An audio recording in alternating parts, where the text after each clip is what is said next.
आज की स्टोरी शुरू होती है एक कपल से, जॉन और कैरन। दोनों शादीशुदा होते हैं लेकिन सिर्फ नाम के। रिलेशनशिप इतना बेकार चल रहा है कि डिनर भी अलग अलग रूम्स में करते हैं। एक ही चीज उनको साथ लाती है, टीवी। और आज टीवी पर एक अजीब सा खबर चल रही होती है।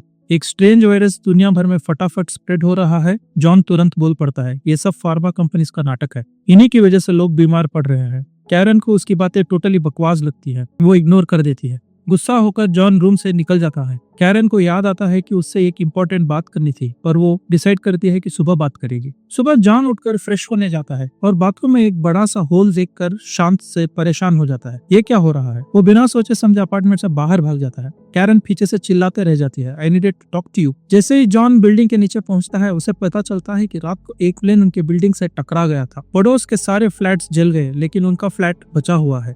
उसके बाद दूसरा शॉक, टीवी पर दिखाया गया वायरस अभी फुल स्पीड में स्प्रेड हो रहा है। लोगों को कहा जा रहा है, घर से बाहर मत निकलो। जॉन भागते हुए घर आता है और कैरन को सब बताता है। पहले कैरन को यकीन नहीं होता, लेकिन तभी साइरन्स बजने लगती है। दोनों विंडो से झांकते हैं और नीचे क्या देखते हैं? रियल ज़ॉम्बीज लोगों को अटैक करते हुए। न्यूज में भी कंफर्म हो जाता है कि वायरस ने लोगों को ज़ॉम्बीज में बदल दिया है। कैरन तुरंत किचन में जाके फूड चेक करती है और उनके पास सिर्फ 1-2 दिन का खाना होता है। जॉन का एंग्जाइटी इतना बढ़ जाता है कि बेचारा उल्टी कर देता है।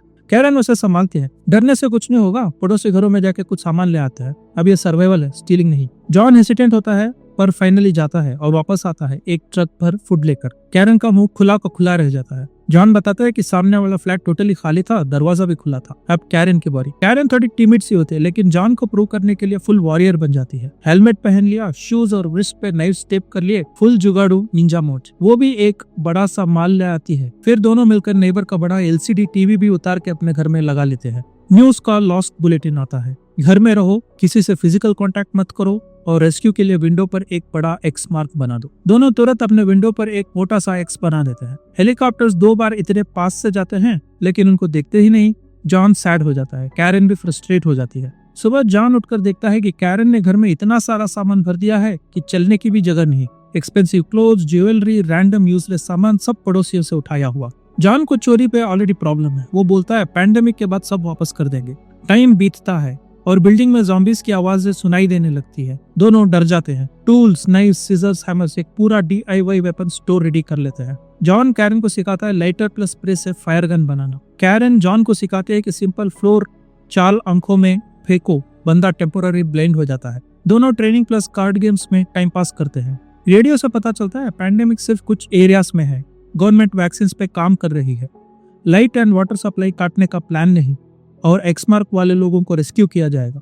कैरन यह सुनकर टूट जाती है। जॉन पॉजिटिव रहने की कोशिश करता है। पैंडेमिक आते रहते हैं, कुछ मरेंगे, कुछ बचेंगे, हम भी बच जाएंगे। कैरन गुस्सा हो जाती है। तब कैरन फट पड़ती है, महीनों से मॉर्निंग में ड्रिंक करते आई हूँ, आज पता चला। जॉन को समझ आ जाता है कैरन अपनी डेड डॉटर की वजह से डिप्रेस्ड है। बचपन में ही बेबी मर गई थी और तब से वो माँ नहीं बन सकती। ये ग्रीफ उसे तोड़ रहा है। दोनों एक दूसरे को कंसोल करते हैं। रिलेशनशिप में थोड़ी वार्मथ आती है। दोनों डिसाइड करते हैं जिंदगी रहना है तो फिट रहना पड़ेगा। Workout, fighting, practice, punching bag, full on preparation. फिर एक दिन दरवाजे पर जोर से नॉक होता है। वो सोचते हैं कि रेस्क्यू टीम होगी। दरवाजा थोड़ा सा खोलते हैं, ज़ॉम्बीज। दोनों मिलकर मुश्किल से दरवाजा बंद करते हैं। डर के मारे दोनों का हाल खराब। रेडियो से खबर, वैक्सीन आ रही है पर कुछ दिन और। लेकिन स्ट्रेस इतना बढ़ जाता है कि दोनों ड्रग्स लेना शुरू कर देते हैं। वही ड्रग्स जो कैरन पड़ोसी से चुरा कर लाई थी। एक दिन नॉक होता है। इस बार नेबर्स आते हैं, हस्बैंड, वाइफ, एमिली और मार्क। उनका फ्लैट प्लेन क्रैश में डैमेज हुआ था। वो बेडरूम में कैद हो गए थे, किसी तरह ऊपर रूफ तोड़कर निकल पाए। और फिर जॉन कैरन के रूम से बाहर ब्रोकन ग्लास देखकर समझ गए कि ये लोग जिंदा हैं। जॉन इमीडिएटली उन्हें खाना देता है। कैरन का दिमाग घूम जाता है, हमारे लिए स्टोर किया था ये सब। वो एमिली अपने ड्रेसेस और टीवी पहचान लेती है। कैरन के मुंह पर तमाचा। कैरन उनको निकाल नहीं सकती तो डील करती है, रहो पर सारा घर का काम तुम लोग करोगे। एमिली बार बार कैरन को छोटी दिखाती है, तुम्हारे घर में सिर्फ एक ही बेडरूम, हमारे यहाँ तो। कैरन इरिटेट हो जाती है। बदले में रात को इंटेंशनली जान से ज्यादा लोड रोमांस शुरू कर देती है, just to irritate Emily. Next day dinner में कैरन उनको ड्रग्स मिक्स करके दे देती है, सोचकर कि बस सुला दूंगी। लेकिन वो ओवरडोज हो जाता है और दोनों मर जाते हैं। पर तभी दोनों उठाकर ज़ॉम्बीज में कन्वर्ट हो जाते हैं। कैरन और जॉन फाइट करके उन्हें मार देते हैं, बॉडीज गिराकर घर क्लीन करते हैं। बीच रात रेस्क्यू हेलीकॉप्टर आता है, अनाउंसमेंट लाइट्स ऑन करो। दोनों ने स्लीपिंग पिल्स ली होती हैं, सोते रह जाते हैं। मॉर्निंग दोनों रियलाइज करते हैं कि इतने दिनों में वो फिर एक दूसरे के पास आ गए हैं। कैरन डिवोर्स कैंसिल करने का डिसीजन लेती है, बच्चा अडॉप्ट करने का प्लान बना लेती है। John romantic candle light dinner setup करता है। सीन सॉफ्ट हो ही रहा होता है कि नॉक नॉक मिलिट्री जैसा लगता है। दरवाजे खुलते हैं, चोर आए हुए हैं। लीडर जॉन को थप्पड़ मार के गिरा देता है और कैरन को घसीट कर अंदर ले जाता है। कैरन ट्रेनिंग याद करती है, किक, चोक, सीजर स्टैम्प, लीडर की गर्दन तोड़ देती है। बाकी दो चोर आते हैं पर जॉन गन लेके आता है और दोनों को गोली मार देता है। बॉडीज बाहर फेंक देते हैं। डोर ओपन करते ही ज़ॉम्बीज का ओशन दिखाई देता है। फाइट होती है, डोर बंद कर देते हैं। पर इस फाइट में जॉन पर ज़ॉम्बी का ब्लड गिर जाता है। कैरन पैनिक करती है, खाना खत्म, पानी खत्म, रेस्क्यू गया, अब क्या? जॉन प्रॉमिस करता है, मैं तुम्हें संभाल लूंगा। रात में कैरन जीतती है। जॉन वुडन स्टिक शार्पन कर रहा होता है। वो बोलता है, मैं खाना लाने जा रहा हूँ। कैरन इंसिस्ट करती है, हम दोनों जाएंगे। दोनों बाहर जाते हैं, मुश्किल से बचकर वापस आते हैं। कैरन का पैर ज़ॉम्बी के दांत से कट चुका होता है। वो रो देती है, मैं ज़ॉम्बी बन जाऊंगी। जॉन समझाता है, नहीं, वायरस स्लो है, वैक्सीन आ रही है।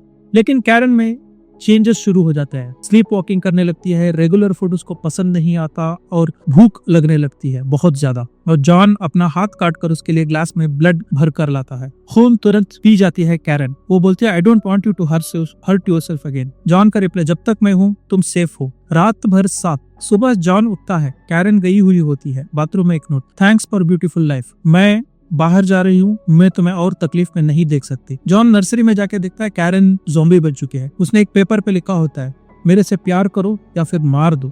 जॉन टूट जाता है, दारू पीता है, गन उठाता है। तभी दरवाजे पर हेवी जोर से नॉक आती है, इस बार रियल मिलिट्री। पर जब सोल्जर्स नर्सरी में पहुंचते हैं, दोनों ज़ॉम्बीज बन चुके होते हैं। जॉन ने कैरन को नहीं मारा, वो खुद को भी ज़ॉम्बी बना दिया ताकि वो उसको अकेला ना छोड़े।